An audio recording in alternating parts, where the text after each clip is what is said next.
ಆಷಾಢ ಶುಕ್ರವಾರಗಳಲ್ಲಿ ಲಕ್ಷ್ಮೀ ದೇವಿಯು ಮನೆ ಮನೆಗೆ ಬರುತ್ತಾಳೆ ಎಂದು ಏಕೆ ನಂಬುತ್ತಾರೆ? ಈ ದಿನ ತಪ್ಪದೆ ಮಾಡಬೇಕಾದ 8 ವಿಶೇಷ ಆಚರಣೆಗಳು ಯಾವುವು? ಪುರಾಣಗಳು ಮತ್ತು ಸಂಪ್ರದಾಯಗಳು ಏನು ಹೇಳುತ್ತವೆ? ಇಂದು ತಿಳಿಯೋಣ ಬನ್ನಿ. ನಮಸ್ಕಾರ ಸ್ನೇಹಿತರೆ, ವೆಲ್ಕಮ್ ಟು ಪ್ರಾಣಧಾರ. ಪುರಾಣಗಳ ಪ್ರಕಾರ ಆಷಾಢ ಶುಕ್ರವಾರ ಲಕ್ಷ್ಮೀ ದೇವಿಗೆ ಏಕೆ ಪ್ರಿಯ? ಆಷಾಢ ಮಾಸದ ಶುಕ್ರವಾರಗಳು ಬಂದಾಗ ಲಕ್ಷಾಂತರ ಭಕ್ತರು ಮಹಾಲಕ್ಷ್ಮೀ ದೇವಿಯನ್ನು ವಿಶೇಷವಾಗಿ ಪೂಜಿಸುತ್ತಾರೆ.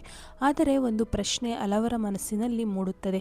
ಆಷಾಢ ಶುಕ್ರವಾರಗಳು ಲಕ್ಷ್ಮೀ ದೇವಿಗೆ ಏಕೆ ವಿಶೇಷ? ಪುರಾಣಗಳು ಇದರ ಬಗ್ಗೆ ಏನು ಹೇಳುತ್ತವೆ? ಲಕ್ಷ್ಮೀ ದೇವಿ ಮತ್ತು ಶುಕ್ರವಾರ. ಹಿಂದೂ ಸಂಪ್ರದಾಯಗಳಲ್ಲಿ ಶುಕ್ರವಾರವನ್ನು ಶ್ರೀ ಮಹಾಲಕ್ಷ್ಮೀ ದೇವಿಯ ಆರಾಧನೆಗೆ ಶುಭ ದಿನವೆಂದು ಪರಿಗಣಿಸಲಾಗಿದೆ. ಶ್ರೀ ಐಶ್ವರ್ಯ, ಧಾನ್ಯ, ಸಮೃದ್ಧಿ ಮತ್ತು ಮಂಗಳದ ಅಧಿದೇವತೆಯಾದ ಲಕ್ಷ್ಮೀ ದೇವಿಯನ್ನು ಈ ದಿನ ಭಕ್ತಿಯಿಂದ ಪೂಜಿಸುವ ಸಂಪ್ರದಾಯವು ಭಾರತದೆಲ್ಲೆಡೆ ಕಂಡುಬರುತ್ತದೆ. ಆಷಾಢ ಮಾಸದ ವಿಶೇಷತೆ ಏನು?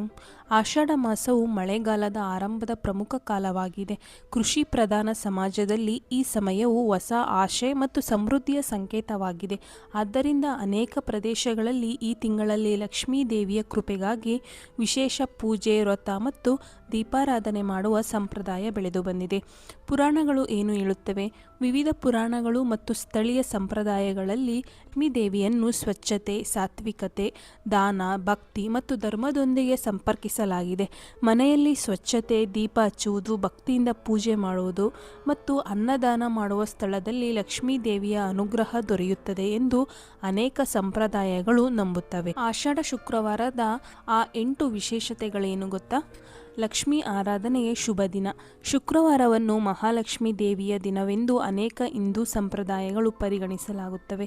ಆಷಾಢ ಮಾಸದ ಶುಕ್ರವಾರಗಳಲ್ಲಿ ವಿಶೇಷ ಪೂಜೆ, ದೀಪಾರಾಧನೆ ಮತ್ತು ವ್ರತಗಳನ್ನು ಅನೇಕ ಕುಟುಂಬಗಳು ಆಚರಿಸುತ್ತಾರೆ. ಎರಡನೆಯದಾಗಿ ಚಾತುರ್ಮಾಸ್ಯದ ಆರಂಭದ ಕಾಲ. ಆಷಾಢ ಶುಕ್ಲ ಏಕಾದಶಿಯ ನಂತರ ಚಾತುರ್ಮಾಸ್ಯ ಆರಂಭವಾಗುತ್ತದೆ. ಈ ಅವಧಿಯಲ್ಲಿ ದೇವರ ಆರಾಧನೆ, ಜಪ, ತಪಸ್ಸು ಮತ್ತು ದಾನಕ್ಕೆ ಹೆಚ್ಚಿನ ಮಹತ್ವ ನೀಡಲಾಗುತ್ತದೆ.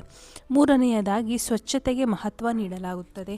ಲಕ್ಷ್ಮೀ ದೇವಿ ಸ್ವಚ್ಛತೆ, ಶಿಸ್ತು ಮತ್ತು ಸಾತ್ವಿಕತೆಯನ್ನು ಇಷ್ಟಪಡುತ್ತಾಳೆ ಎಂಬುದು ಸಂಪ್ರದಾಯದ ನಂಬಿಕೆ.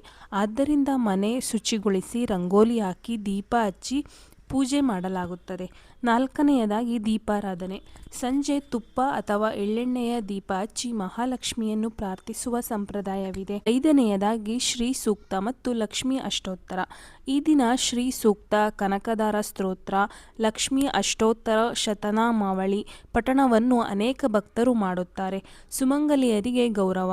ಕೆಲವು ಪ್ರದೇಶಗಳಲ್ಲಿ ಸುಮಂಗಲಿಯರಿಗೆ ಅರಿಶಿನ, ಕುಂಕುಮ, ಹೂ, ಬಳೆ ಮತ್ತು ತಾಂಬೂಲ ನೀಡುವ ಪದ್ಧತಿ ಇದೆ.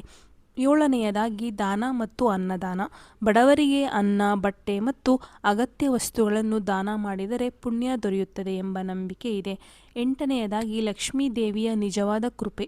ಶಾಸ್ತ್ರಗಳ ಪ್ರಕಾರ ಲಕ್ಷ್ಮೀ ದೇವಿಯ ಅನುಗ್ರಹ ಎಂದರೆ ಕೇವಲ ಹಣವಲ್ಲ. ಆರೋಗ್ಯ, ಉತ್ತಮ ಕುಟುಂಬ, ಜ್ಞಾನ, ಧರ್ಮ, ಸಂತೋಷ ಮತ್ತು ಮನಃಶಾಂತಿಯು ಶ್ರೀ ಲಕ್ಷ್ಮಿಯ ಅನುಗ್ರಹವೆಂದು ಪರಿಗಣಿಸಲಾಗಿದೆ. ಹೀಗಾಗಿ ಸ್ನೇಹಿತರೆ, ಆಷಾಢ ಶುಕ್ರವಾರಗಳಲ್ಲಿ ಲಕ್ಷ್ಮೀ ದೇವಿಯ ಆರಾಧನೆಗೆ ವಿಶೇಷ ಮಹತ್ವವಿದೆ. ಇದು ಪುರಾಣಗಳು, ಆಗಮ ಸಂಪ್ರದಾಯಗಳು ಮತ್ತು ಸ್ಥಳೀಯ ಭಕ್ತಿ ಆಚರಣೆಗಳ ಸಂಯೋಜನೆಯಾಗಿ ಇಂದಿಗೂ ಆಚರಿಸಲಾಗುತ್ತಿದೆ.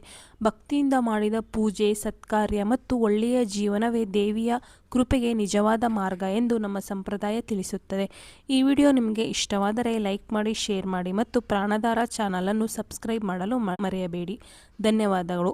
ಶ್ರೀ ಮಹಾಲಕ್ಷ್ಮಿ ಕಟಾಕ್ಷ ಎಲ್ಲರ ಮೇಲೂ ಇರಲಿ.